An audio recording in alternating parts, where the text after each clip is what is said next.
Que Dieu soit béni. Je vous invite à faire une lecture dans le livre des Juges au chapitre 7. Le livre des Juges, chapitre 7. Nous ferons la lecture à partir du verset 1 et nous irons jusqu'au verset 18. Je sais que quand on commence cette lecture de ces textes, on n'a pas envie de s'arrêter. Moi, je me dis quand même, on va s'arrêter au verset 18 et puis chez vous, vous pourrez lire la suite. Que vous connaissez, nous connaissons ces textes, ces récits par cœur, et il est bon de nous les rappeler encore ce matin. Juges chapitre 7, verset 1. Jérubbaal, qui est Gédéon, et tout le peuple qui était avec lui se levèrent de bon matin et campèrent près de la source de Harod. Le camp de Madian était au nord de Gédéon, vers la colline de Morée, dans la vallée. L'Éternel dit à Gédéon, « Le peuple que tu as avec toi est trop nombreux pour que je livre Madian entre ses mains. Il pourrait en tirer gloire contre moi et dire, c'est ma main qui m'a délivré. Publie donc ceci aux oreilles du peuple, que celui qui est craintif et qui a peur s'en retourne et s'éloigne de la montagne de Galaad. Et notez, 22 000 hommes parmi le peuple s'en retournèrent et il en resta 10 000. L'Éternel dit à Gédéon, le peuple est encore trop nombreux. Fais-les descendre vers l'eau. Et là, je t'en ferai le triage. Celui dont je te dirai que celui-ci aille avec toi, ira avec toi, et celui dont je te dirai que celui-ci n'aille pas avec toi, n'ira pas avec toi. Gédéon fit descendre le peuple vers l'eau, et l'Éternel dit à Gédéon, tous ceux qui laperont l'eau avec la langue comme lappe le chien, tu les sépareras, et tous ceux qui se mettront à genoux pour boire, ceux qui lapèrent l'eau, en la portant à la bouche avec la main, furent au nombre de 300, et tout le reste du peuple se mit à genoux pour boire. Et l'Éternel dit à Gédéon, c'est par les 300 hommes qui ont la paix que je vous sauverai et que je livrerai Madian entre tes mains. Que tout le reste du peuple s'en aille chacun chez soi. On prit les vivres du peuple et ses trompettes. Puis Gédéon renvoya tous les hommes d'Israël, chacun dans sa tente, et il en retint les 300 hommes. Le camp de Madian était au-dessous de lui dans la vallée. L'Éternel dit à Gédéon pendant la nuit, « Lève-toi, descends au camp, car je l'ai livré entre tes mains. Si tu crains de descendre, descends-y avec Pura, ton serviteur. Tu écouteras ce qu'ils diront, et après cela, tes mains seront fortifiées. Descends donc au camp. » Il descendit avec Pura, son serviteur, jusqu'aux avant-postes du camp. Madian, Amalek et tous les fils de l'Orient étaient répandus dans la vallée comme une multitude de sauterelles, et leurs chameaux étaient innombrables, comme le sable qui est sur le bord de la mer. Gédéon arriva, et voici un homme racontait à son camarade un songe. Il disait, « J'ai eu un songe. Et voici, un gâteau de pain d'orge roulait dans le camp de Madian, et il est venu heurter jusqu'à la tente, et elle est tombée. Et il l'a retournée sans dessus-dessous, et elle a été renversée. » Son camarade répondit et dit, « Ce n'est autre chose que l'épée de Gédéon, fils de Joas, homme d'Israël. Dieu a livré entre ses mains Madian et tout le camp. » Lorsque Gédéon eut entendu le récit du songe et son explication, il se prosterna, revint au camp d'Israël et dit, « Levez-vous, car l'Éternel a livré entre vos mains le camp de Madian. » Il divisa en 3 corps les 300 hommes, et il leur remit à tous des trompettes et des cruches vides, avec des flambeaux dans les cruches. Il leur dit, « Vous me regarderez, et vous ferez comme moi. Dès que j'aborderai le camp, vous ferez ce que je ferai. Et quand je sonnerai de la trompette, moi et tous ceux qui seront avec moi, vous sonnerez aussi de la trompette tout autour du camp, et vous direz, pour l'Éternel et pour Gédéon. » Amen.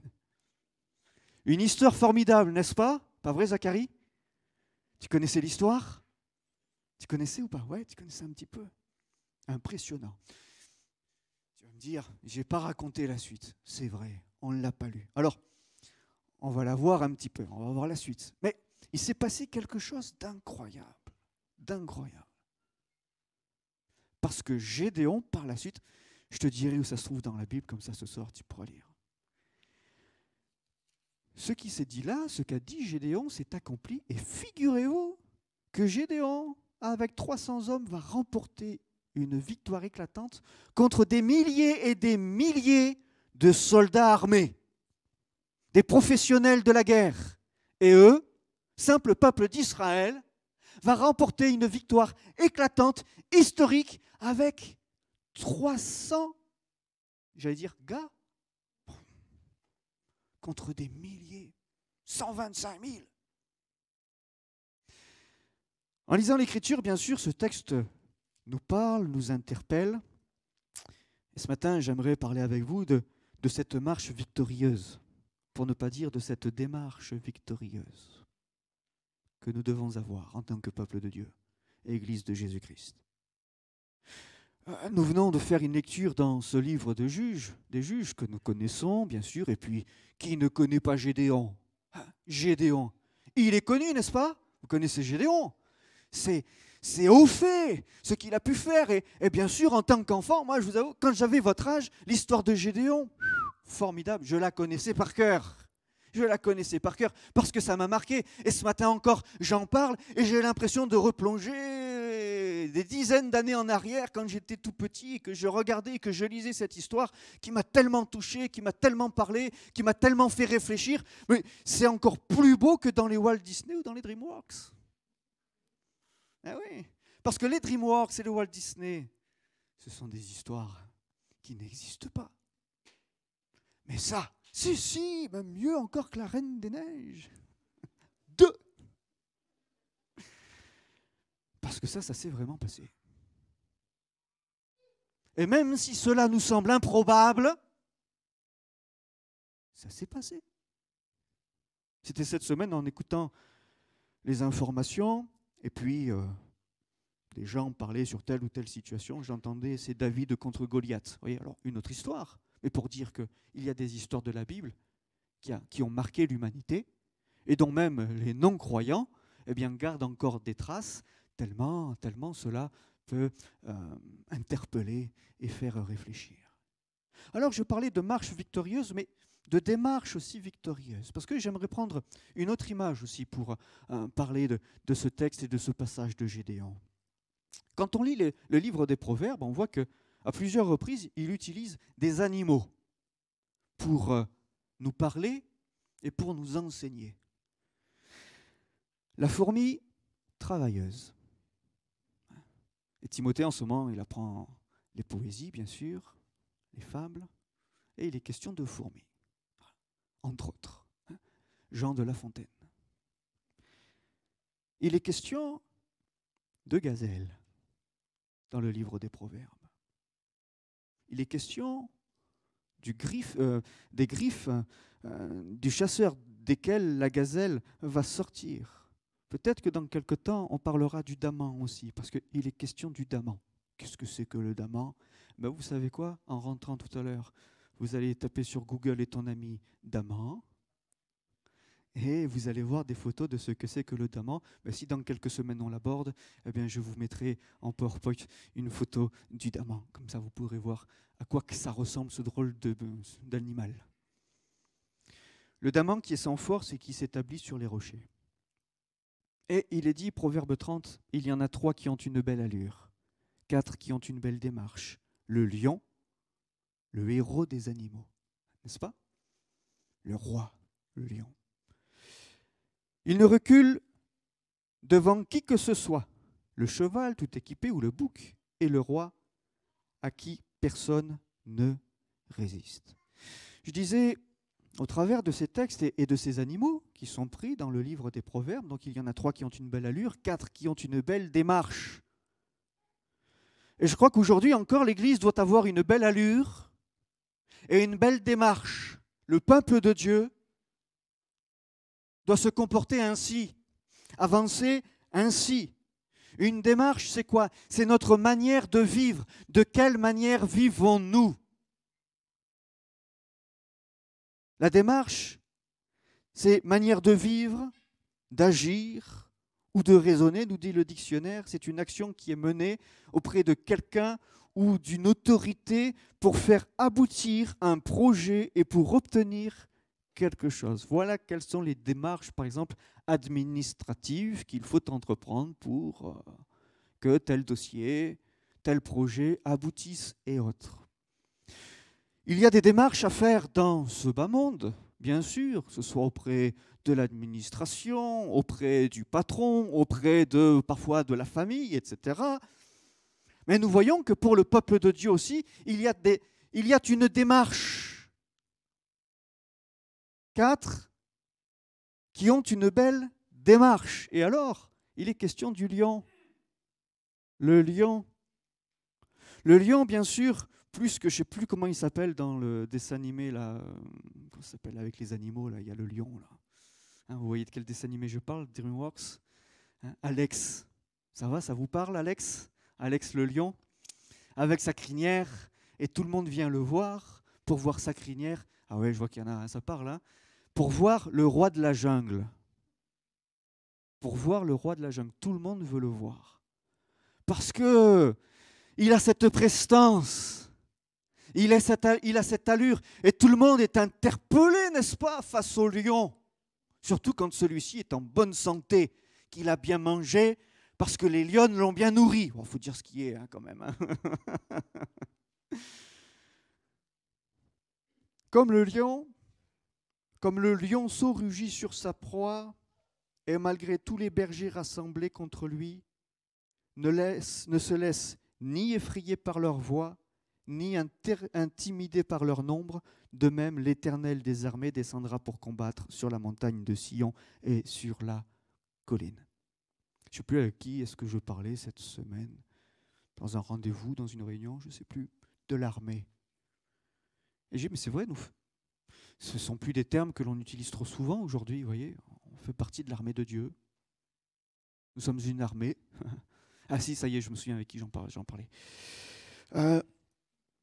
C'est des termes, ça, aujourd'hui, l'Église du 21e siècle, on met ces choses un petit peu de côté parce que armée, combat, ça fait un petit peu drôle, n'est-ce pas, ce langage aujourd'hui.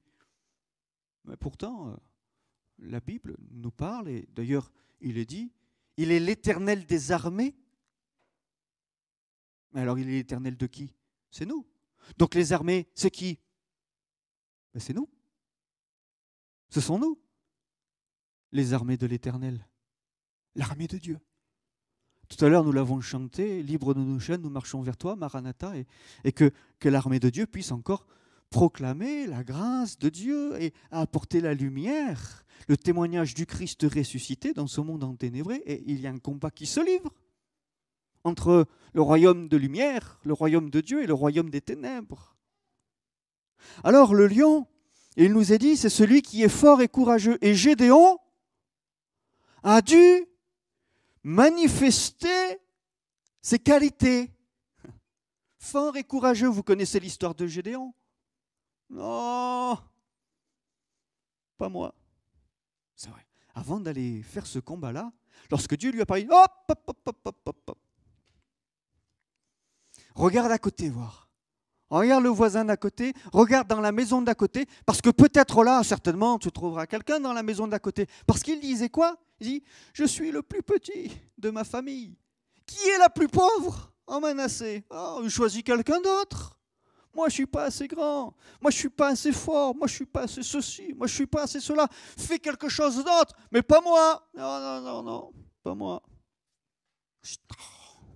Il me regarde encore. Alors, il y a l'histoire des toisons. Il va dire, ah, ok, alors la toison. Et puis, Dieu répond à sa prière. Dieu répond à sa prière. Oh, pardonnez-moi. Hein, zut alors. Il m'appelle, je dis non. Je dis, bon, ok, alors il y a la toison. Et puis, il répond à la prière. Et puis Dieu, là, dans ce chapitre 7, lui dit, alors tu y vas, descends au camp si tu as peur. Tu descends au camp, tu vas voir, tu vas écouter l'armée, tu vas voir ce qui se passe dans l'armée ennemie.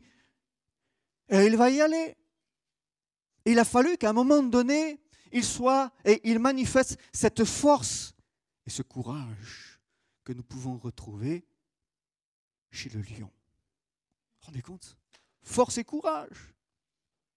Force et courage. Et Dieu, avant que Gédéon y aille et descende avec son armée, il va lui dire d'abord, vas-y avec ton serviteur. Ça veut dire quoi? Ça veut dire quoi? Ça veut dire qu'à un moment donné, il faut oser faire le premier pas. Si on n'engage pas le premier pas, on ne peut pas savoir ce qui se passera après. C'est toujours plus difficile le premier pas, n'est-ce pas?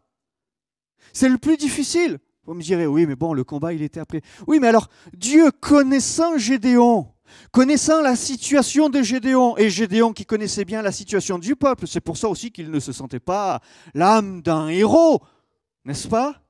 L'âme d'un vaillant guerrier, parce qu'il voit le peuple, et se dit, bon, ça risque d'être compliqué. Comment on va faire?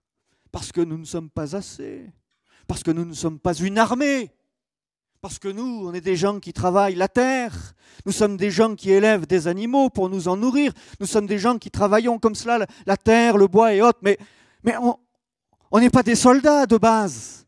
Il n'y a pas l'école pour rentrer à l'armée de terre et autres, il n'y a pas tout ça, nous. Alors Gédéon, lorsqu'il considère ces choses-là, il se dit, mais c'est pas possible. Ce n'est pas possible. Mais Dieu va l'encourager. Par ailleurs, on sait qu'il dira, va avec la force que tu as, n'est-ce pas? Ce n'est pas la première fois que des hommes ont peur d'aller de l'avant et d'aller au combat. Mais va avec la force que tu as. Un pas qui va en engager d'autres. L'Éternel se tourna vers lui, Juge 6, 14, et lui dit, va avec la force que tu as et délivre Israël de la main de Madian. N'est-ce pas moi qui t'envoie? Gédéon, qui se considérait petit, qui se savait petit, parce qu'en vérité, c'est vrai, certainement, dans tout ce qu'il disait, c'était pas faux. Ce n'était pas faux. Mais ce n'est pas parce qu'il était petit, et à ses yeux, et peut-être aux yeux des autres, que Dieu n'agirait pas. N'est-ce pas? Donc, Dieu va l'encourager et lui dire, va avec la force que tu as, la force. Nous avons besoin de force. Et Dieu nous l'a communiquée, Dieu nous l'a transmise, Dieu nous la donne. Et il nous la donne où? Quand? Quand nous nous tenons à ses pieds. C'est là qu'il nous donne cette force. Et quand nous nous sentons faibles, quand nous sommes faibles, c'est alors que je suis fort, disait l'apôtre Paul. Pourquoi? Parce que l'apôtre Paul était en communion avec son Dieu, était en communion avec son Sauveur, était en communion avec le Christ ressuscité, avec le grand vainqueur. Alors il recevait du grand vainqueur la force dont il avait besoin, malgré sa faiblesse. Et en tant qu'Église, en tant que peuple de Dieu, en tant que, allez, je le dis, en tant qu'armée de Dieu, bon,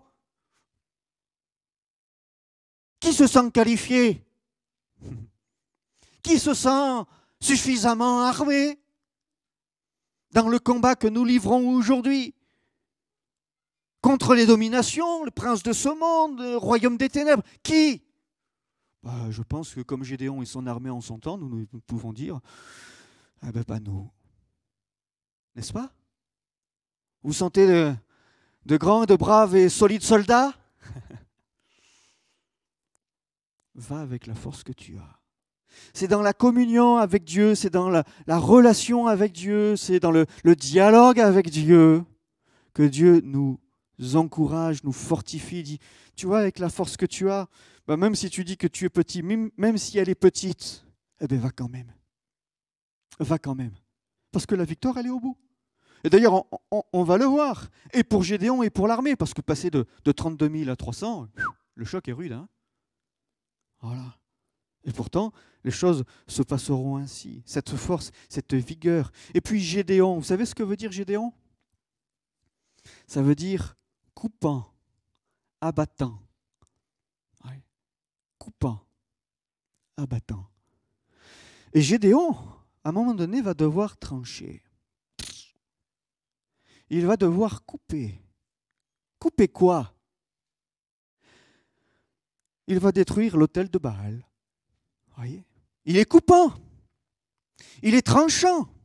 Il est abattant. Il a abattu l'autel de Baal. Et où se trouvait-il, ce fameux autel? Bon, vous connaissez la réponse, hein? Parmi le peuple. Oula! Comment si quoi qu'est-ce? Et il va le faire tomber. Et le matin, quand le peuple va... Oh là là, qu'il se passe quoi? Qui a fait ça? Qui a fait ça? Qui a osé? L'autel de Baal, vous vous rendez pas compte? Oui, mais qui a osé? C'est Gédéon. Oh, Gédéon! Le petit! Celui qui, ah bah ouais, il porte bien son nom, il a tout abattu. Mais parce qu'à un moment donné, il faut couper, il faut trancher, il faut se séparer des choses de ce monde et de l'esprit du monde. Et c'est là encore ce que nous apprenons. Et qui, sans nous en rendre compte, peut nous influencer dans les choix, dans les décisions, dans nos démarches. Vous voyez, trois animaux qui ont une belle allure et 4 qui ont une belle démarche. Mais si nous en venions à ne pas trancher, comment notre démarche pourrait-elle être belle? Il faut trancher, il faut couper, il faut se séparer d'avec les choses du monde qui, bien sûr, ont un impact spirituel parmi le peuple. Et Gédéon va donc détruire l'autel de Baal. Je le disais, un premier pas qui en engage d'autres, qui font que d'autres vont suivre. Un premier pas. Il fait tomber l'autel de Baal. Et puis, bon, ensuite, il n'est pas tout à fait sûr encore, il ne sait pas. Qu'est-ce qu'on fait après? Bon, le peuple a réagi, bon, ok. Qu'est-ce qu'on fait après? Mais Dieu lui dit, descends de nuit, tu t'approches du camp adverse. Oh là là, je m'approche du camp adverse. Ça va pas, non? Moi, tout seul, avec mon serviteur, ouais, super, youhou, 2 contre 132 000. Oh ben, on est bien, 135 000 hommes environ, on est bien, 2. On descend, alors de nuit, chut, pas de bruit. Vous imaginez, il marche sur une brindille qui fait... Oh, il se cache dans les buissons. Ils sont silencieux et surtout, ils sont à l'écoute. Et pour être à l'écoute, notez qu'il faut être silencieux. Et que si on parle, on n'entend rien. Parce qu'on n'est pas disposé pour écouter. Et quand on n'est pas disposé pour écouter, on ne sait pas ce que Dieu a à nous dire par qui. Notez parce que c'est intéressant ça. Par qui Gédéon va être encouragé. Comment? J'ai pas entendu, excuse-moi. C'est ça. Ça fait tellement bizarre de le dire. Hein. Ouais, je comprends qu'on hésite à le dire. Hein. Par la voix de ses ennemis. Vous voyez, je ne sais plus où c'était, là j'ai regardé le texte tout à l'heure. Lève-toi, descends dans le camp, verset 9. Si tu crains donc, prends ton serviteur, tu écouteras ce qu'ils diront, et après cela, tes mains seront fortifiées, descends donc au camp. Voilà. Donc tu écouteras ce qu'ils diront. Et puis quand il descend, il écoute donc, ce que disent ses ennemis. Et voilà que pendant la nuit, d'autres ne dormaient pas. Il se réveille, il dit, écoute, je suis embêté, il y a quelque chose, j'ai eu un songe, je ne sais pas ce qui se passe, mais voilà, je te raconte quel est mon songe. Alors, la meule, etc. Oh, mais ça c'est Gédéon. C'est Gédéon et son armée, c'est le Dieu d'Israël qui vient, oh, on va tous mourir sous l'épée de Gédéon. Gédéon, il est content, ça. Il dit, ah bon? Ah bon? Alors, le silence, il est attentif.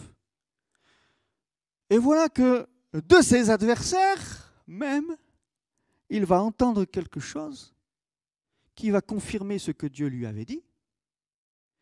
Et voilà qu'il retourne au camp, changé. Et là, il se dit, c'est bon, on y va. On y va. On y va. Un pas qui en engagent d'autres. Il y a des pas, c'est vrai, qui sont difficiles à faire. Il y a des marches qui sont difficiles à engager. Dans cette formidable région qui nous entoure, certainement, voilà, je regarde ceux qui connaissent bien les différents secteurs et autres, certainement qu'il y a de très belles balades, n'est-ce pas? Avec des sentiers qui sont plus ou moins difficiles, des parcours qui sont plus ou moins difficiles. Alors on commence par les plus faciles quand on n'a pas l'habitude. Voilà. Pas de côtes, pas de dénivelé. Et puis si d'un coup, du jour au lendemain, alors qu'on n'a jamais fait de grandes balades comme cela, avec de grands dénivelés, si on nous dit, bon, alors demain, on va là, vous regardez la carte, vous regardez le GR, vous dites, ouloulou, vous regardez les commentaires sur Google et ton ami, vous dites, oh là là là, alors oui, super photo, super paysage, mais alors voilà les chemins escarpés, voilà ce par quoi il va falloir monter. Wow. Et le lendemain, vous dites, vous êtes là dans vos lits, j'ai de la fièvre, non? J'ai pas un peu de température là? Oh, je sens que j'ai quelques courbatures, j'ai un petit peu, j'ai mal au rein. Voilà, j'ai mal au rein. Voilà, alors, un petit message pour dire, écoute, je ne suis pas sûr de pouvoir venir, j'ai mal au rein. On ne peut pas avoir mal au rein. Si, je t'ai dit, j'ai mal au rein. Parce que, ça fait peur. Des premiers pas qui sont difficiles à engager. Alors, bien sûr, on y va petit à petit. Mais regardez tout ce passage de Gédéon. Dieu va l'amener petit à petit à avancer et à voir sa gloire. À voir la gloire de Dieu. Merci Seigneur. Nous apprenons aussi une chose dans ce texte, c'est que Dieu ne voulait pas que l'armée soit trop nombreuse. Et pourtant, 132 000, 32 000, à votre avis, qui a l'avantage? Une armée de 135 000 personnes, soldats, avec boucliers, lances, bien équipés, habitués à la guerre. 135 000, c'est pas rien, hein, surtout à l'époque. Contre 32 000, vous misez sur qui, vous? Hein? À 135 000, hein? Ah, tu m'étonnes. Ah ouais. Mais Dieu dit, non, on ne va pas la jouer comme ça. Ça ne va pas faire comme ça. Ce qu'on va faire, c'est que tous ceux qui ont peur, vous leur dites de rentrer. Ah bon? Tous ceux qui ont peur, alors Gédéon, il va devant l'armée, 32 000, alors déjà il se dit, bon, à côté, il y en a 135 000, alors je vais dire, et puis je vais dire à ceux qui ont peur de rentrer chez eux, et puis ils rentreront chez eux. Je me mets à la place de Gédéon, je dis, bon, j'espère qu'il y en aura une petite dizaine, une centaine, et puis voilà, quoi. Il ne faut pas qu'il y en ait trop. Alors j'imagine peut-être en prière, le matin, avant de rassembler son armée, il prie, alors qu'il n'y en ait pas beaucoup quand même. Et là, 20 000, boum, 22 000 même. Hein, 22 000. 22 000. Que celui qui a peur lève la main. Alors, le premier, il avait peur, il n'osait pas lever la main.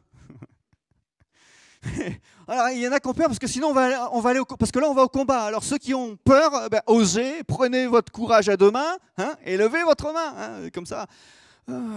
J'ai peur, alors il y en a un qui lève la main, et puis un autre, et puis un autre. 22 000. Je me mets à la place de Gédéon. Hein. Il me dit, là, j'imagine, commence à transpirer, une goutte qui coule. Il se dit, mais qu'est-ce qui se passe? Comment ça va se passer? 22 000. Oui, mais parce que Dieu avait dit, même avec ça, même avec une armée de 32 000 contre 135 000, le peuple dirait encore que c'est grâce à lui. Ah bon? Comment c'est possible ça? Parce qu'avec Dieu, j'allais dire avec Dieu tout est possible, mais parfois même avec les hommes, il y a des choses improbables qui peuvent se réaliser. Même à 32 000 contre 135 000, le peuple aurait dit, c'est grâce à nous. Vous voyez? Parce que on a bien tenu l'épée. Parce qu'on a été vaillant. Parce qu'on a été courageux. On y est allé. Blam, t'as vu ce qu'on a fait? Moi, j'en ai fait tomber 5. Moi, j'en ai fait tomber 10. Moi, j'en ai fait tomber 100. Moi, j'en ai fait tomber 1000. Alors Dieu dit non. Que ceux qui ont peur rentrent chez eux. Et alors, ceux qui ont eu peur sont rentrés chez eux. 22 000. Mais qu'est-ce que nous devons en tirer pour nous aujourd'hui comme enseignement en tant qu'Église de Jésus-Christ? Ce que l'on apprend de cela, c'est que la peur, ça se répand. Et ça empêche d'avancer. Ça se répand. Et que c'est ce qui a la plus grande proportion. Vous voyez? Sauf que mettez ces 22 000 là au combat, ils auraient empêché le peuple d'avancer. Et pour peu qu'en plus ils se retrouvaient devant et puis les autres derrière en disant on va y aller, vous savez. Il y a une bande dessinée qui vient de sortir là il y a quelques jours. Hein, Astérix, Obélix. Mais Obélix, il faut qu'il soit devant. Hein. Il ne faut pas qu'il soit derrière. Et surtout s'il y a AG Canonix qui est devant lui là, et qu'il a oublié de prendre la potion magique avant de partir, il va le pousser AG Canonix parce que lui, il veut aller face à l'armée des Romains, n'est-ce pas? Et pif, paf, pouf. Alors, s'il y a 22 000 qui sont devant et qui empêchent derrière ceux qui veulent aller d'avancer, vous comprenez qu'à un moment donné, ça ne va pas pouvoir aller. Et la peur, ça se répand. Ça prend de la place, ça se transmet. Je prendrai un exemple que vous connaissez également. Quand le peuple hébreu sort d'Égypte, voyez, pour entrer et pour aller dans le pays de la promesse, pays où coule le lait et le miel, qu'est-ce qui se passe? Ils envoient 12 espions. Et quand ils reviennent, vous vous souvenez? Que se passe-t-il quand ils reviennent? Les 12, ils sont tous motivés. Oh, ça va être top. Franchement, on a vu le fruit de la vigne, des grappes de raisin. Mais si tu les avais vus, mon ami, toi, depuis tout à l'heure, tu nous parles des vignes, etc., etc. Mais tu n'as pas vu là-bas les vignes, quelle taille elles font, les grappes de raisin. Toi, avec tes grappes de raisin là, mais tu verrais en Israël les grappes de raisin, tu verrais les fruits. Oh, ils vont dire quoi? Il y a des hommes là-bas. On était à leurs yeux comme des sauterelles. Alors, on y va. Non, non, non. Et alors, 10 sur les 12 qui disent, vous êtes fous. Mais vous êtes fous. Faut pas y aller. Faut pas y aller comme ça. On va se faire dévorer. On va se faire manger tout cru. C'est cuit pour nous si on y va là. Alors. Et il y en avait deux. Josué et Caleb qui ont dit, si, c'est le pays de la promesse. Et ils ont vu autre chose que ce que les 10 autres avaient vu. Ils ont vu les fruits. Ils ont vu le pays où coule le lait et le miel. Ils ont dit, si, il faut y aller.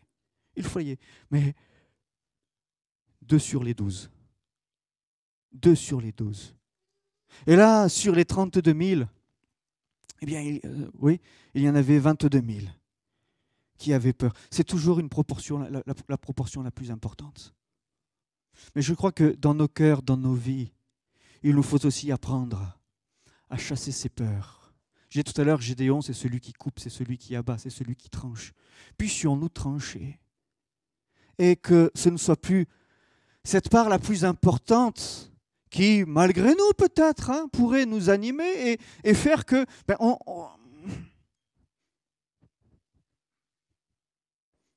on y va ou on n'y va pas. On avance ou on n'avance pas. On poursuit ou on ne poursuit pas. Que ton règne vienne, avons-nous chanté tout à l'heure, Maranatha, que ton armée, l'armée de lumière, l'armée de Dieu puisse proclamer encore sur la terre que Christ est roi, que la lumière se trouve en lui, que le salut se trouve en lui. Nous voulons témoigner de Jésus-Christ.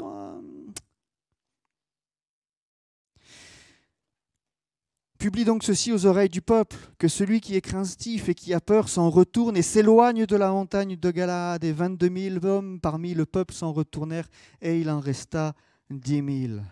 Gédéon, là, mettons-nous à sa place quelques instants parce que ça a dû être quelque chose de terrible pour lui. N'est-ce pas? Ça a dû être quelque chose de terrible. Certainement, il ne s'attendait pas à ça. Et là, il a été éprouvé. Mais plus que l'épreuve du fait de voir 22 000 hommes sur lesquels il comptait partir, c'est sa foi qui est éprouvée, en se disant, bon, mais je fais quoi maintenant? Bon, ouf, quand même, il en reste un tiers. Il en reste un tiers. Ouf, quand même. Mais Gédéon a dû, dans cette épreuve de la foi, tenir bon et dire, bon, mais quand même, on est l'armée de Dieu. Il faut quand même y aller. Alors, tant bien que mal, il essaie de tenir bon, il essaie de tenir ferme. Il dit, bon, allez, c'est Dieu qui a dit, bon, allez, on y va. C'est comme ça, moins 22 000, mais bon, on fait avec. Ouf, il en reste quand même 10 000. Il en reste quand même 10 000. Gédéon a dû être fortifié dans son cœur, Gédéon a dû être fortifié dans son âme. Et il a dû apprendre aussi là que ce n'est pas la peur qui doit le diriger, parce que jusqu'à présent, ce qui le dirigeait, c'était la peur. Ce qui fait qu'il n'osait pas aller voir, ce qui faisait qu'il n'osait pas aller faire, c'était la peur, parce qu'il avait peur. Mais la peur ne nous amènera jamais à rien. Voilà. Je ne sais plus comment vous me disiez hier, sans l'audace, point de victoire ou quelque chose comme ça. Et c'est vrai, il nous faut de l'audace. En tant que peuple de Dieu, nous avons besoin d'audace. Sans l'audace, nous ne pouvons rien accomplir. Sans l'audace, oui, pas de combat. Et sans combat, pas de victoire. Alors osons encore aller plus loin et nous appuyer sur la grâce de Dieu. Oui, Gédéon a été éprouvé dans sa foi. Dans sa foi. Et là, il a dû tenir ferme, ne pas permettre aux doutes. Maintenant, de l'impacter lui qui déjà avait fait face à tant de doutes, tant de craintes. Rendez-vous compte, mettez-vous à sa place. Il fait face aux doutes pour lui-même, aux craintes pour lui-même, à la peur pour lui-même. Il avance et il franchit ce cap. Voyez ? Il va plus loin que sa propre peur, que sa propre pour lui-même, que les doutes pour lui-même. Il va plus loin. Et puis, quand il se dit, bon, ben voilà, ça y est, j'ai franchi un palier, j'ai remporté la victoire sur moi, etc. Voilà que par ces 22 000 qui s'en vont, il est à nouveau confronté à ce même problème sur lequel il pensait avoir remporté une victoire, mais pour lui, c'est pire. Pire encore, parce que cette fois, il se dit, mais encore, je comptais sur eux. Et puis là, il réalise une chose, c'est qu'il ne va pas pouvoir compter sur eux. L'épreuve de la foi. Il va falloir qu'il tranche à nouveau. Qu'il tranche à nouveau. Merci Seigneur, Dieu est celui qui fortifie. Quand j'étais jeune dans une église, j'entendais il y avait quelqu'un qui disait, ça revenait toujours dans ses prières, cœur vaillant, cœur vainqueur. Et vous voyez, moi, 30 ans après, je m'en souviens encore. Cœur vaillant, cœur vainqueur, dans ses prières. Cœur vaillant, cœur vainqueur. Et quand il proclamait ça, c'était pas cœur vaillant, non, c'était avec la foi, c'était empreint de victoire, empreint de force, d'assurance. Cœur vaillant, cœur vainqueur. Et moi, 30 ans après encore, je me souviens de cette phrase. Ne crains rien, car je suis avec toi. Ne promène pas des regards inquiets, car je suis ton Dieu. Je te fortifie, je viens à ton secours. Je te soutiens de ma droite triomphante, disait Dieu par la bouche du prophète Ésaïe. Je relis, ne crains rien, car je suis avec toi. Ne promène pas des regards inquiets, car je suis ton Dieu. Je te fortifie, je viens à ton secours. Je te soutiens de ma droite triomphante. Amen. Et l'Église aujourd'hui encore, le peuple de Dieu aujourd'hui encore, l'armée de Dieu aujourd'hui encore, peut-être et certainement, assurément confrontés aux mêmes luttes, aux mêmes combats, même s'ils ont une autre forme que cette armée-là, du temps de Gédéon. Les luttes et les combats que nous avons à livrer sont les mêmes. Sont les mêmes. Et s'ils ne sont pas physiques, ils sont spirituels. Que Dieu ouvre nos yeux pour que nous puissions voir le combat qui est devant nous et que nous puissions ensemble, cœur vaillant, cœur vainqueur, le livrer pour le salut du plus grand nombre, pour le salut des nôtres, de nos familles, de ceux qui, dans cette salle encore ce matin, n'ont peut-être pas encore donné leur cœur à Jésus. Oui, nous voulons livrer le combat. Pourquoi je disais tout à l'heure, dans nos réunions de prière, il est bon de nous tenir dans la prière, il est bon de nous rassembler et de combattre ensemble. On aura l'occasion d'en reparler encore durant le mois de novembre, de la prière. On aura, Dieu voulant, un temps particulier. Et il nous faut livrer le combat ensemble dans la prière. C'est nécessaire. Gédéon l'a livré dans la prière. On va dire, oui, il parlait. Oui, en fait, il priait, quoi. D'accord ? C'est dit autrement. Mais qu'est-ce que la prière, si ce n'est que parler, dialoguer, exprimer, être à l'écoute, observer des temps de silence quand on se tient dans la présence de Dieu. Merci Seigneur. Quand vous êtes chez vous, prenez du temps dans le silence pour laisser le Saint-Esprit déposer dans vos cœurs sa paix, sa présence, parfois une parole. Je ne dis pas que Dieu nous parle tous les 4 matins, hein, mais Dieu va nous encourager. Dieu va nous fortifier et par ce temps de qualité, de partage, de dialogue et d'écoute que nous avons, Dieu dépose des choses dans nos cœurs pour que nous puissions relever le défi. Et dans la journée, tenir ferme et tenir bon. L'apôtre Paul pouvait dire encore, tenez ferme afin qu'après avoir tout surmonté, vous fassiez face aux ruses du diable. Dieu voulant, ouais, on le verra dimanche prochain. Nous voulons être toujours prêts. L'Éternel dit à Gédéon, le peuple est encore trop nombreux, fais-les descendre vers l'eau, et là je t'en ferai le triage. Celui dont je te dirai que celui-ci aille avec toi, ira avec toi, et celui dont je te dirai que celui-ci n'aille pas avec toi, n'ira pas avec toi. Alors on se dit, bon, il en reste 10 000, on va descendre en bas, on va aller boire, on descend vers l'eau, et puis le peuple, donc les 10 000 vont boire, et puis il se dit, bon ben, quand Dieu me dira, ceux-là ils iront, ceux-là ils iront pas, par exemple. Alors il va se dire, qu'est-ce qui va m'arriver encore? Qu'est-ce qui va se passer? Qu'est-ce que Dieu va me dire? Et il envoie 9700 qui se mettent à genoux et il envoie 300 qui portent l'eau à la main et Dieu lui dit, bon, ben, tu vois les 300 là, tu les prends avec toi, c'est eux qui vont là. Hop, stop. Oh, on arrête tout là. Là, pardon, on arrête, c'est plus possible. Non, c'est plus possible. De 32 000 à 300, c'est pas possible. Et là, Dieu dit, avec les 300, tu y vas. Bon, ben les 9700, vous pouvez rentrer chez vous. Voilà. RTT, je vous donne votre jour. Rentrez chez vous. Allez, profitez, voir vos enfants, retournez au travail, occupez-vous des bêtes, occupez-vous des champs. Voilà. Bon. Prenez la pelle et la pioche et faites le boulot. Il y a du ciment à faire, il y a ci, il y a ça, puis pom. Allez, allez-y. Et Gédéon qui se retrouve avec 300. Avec 300. Ces 300-là, qu'avaient-ils de particulier pour que Dieu dise, c'est ceux-là? Pourquoi ces 300-là? Qu'est-ce qui fait qu'à un moment donné, Dieu va dire, ceux-là, Gédéon, ils peuvent venir avec toi et tu vas pouvoir compter sur eux? Eh bien parce qu'eux, ils étaient prêts. Vous voyez, ils ne se sont pas mis les genoux comme ça. Parce qu'imaginez, à quelques pas de là, il y avait une armée de 135 000 soldats qui n'attendaient qu'une seule chose. C'était d'en découdre. C'était de passer aux choses sérieuses. Et eux, ils se disaient, une armée comme ça, on va en faire qu'une bouchée. Voilà. Donc cette armée-là se préparait au combat.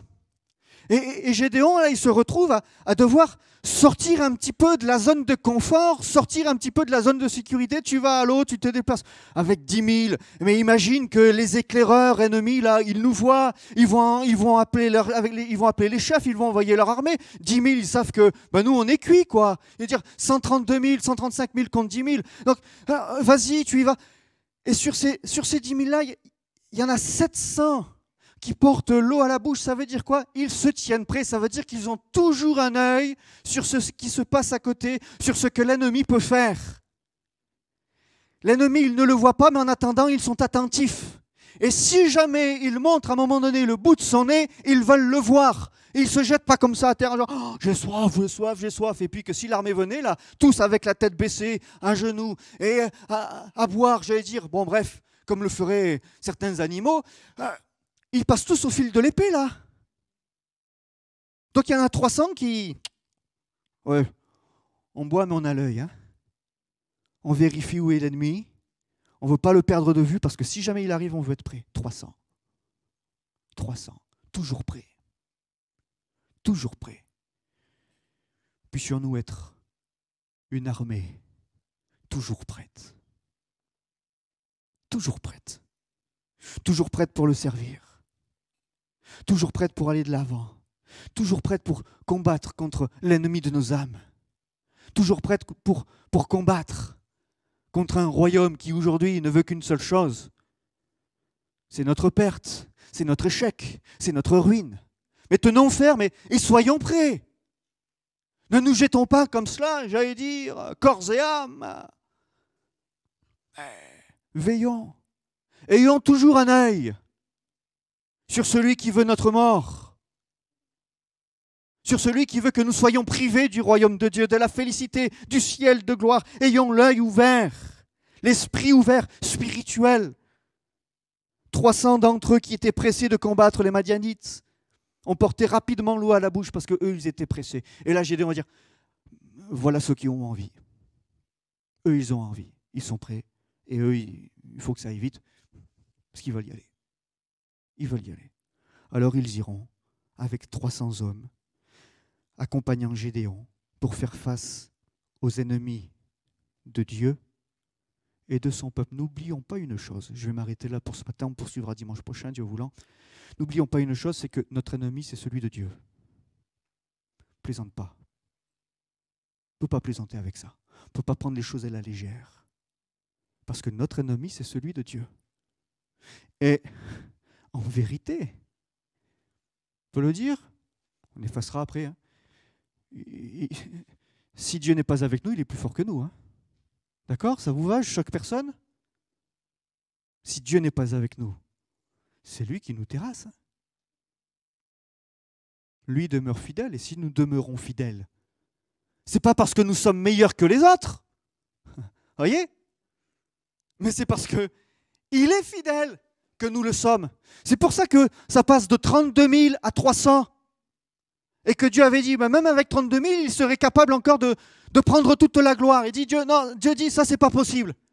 Il ne donne pas sa gloire à un homme. Il va dire, on ne peut pas faire comme ça.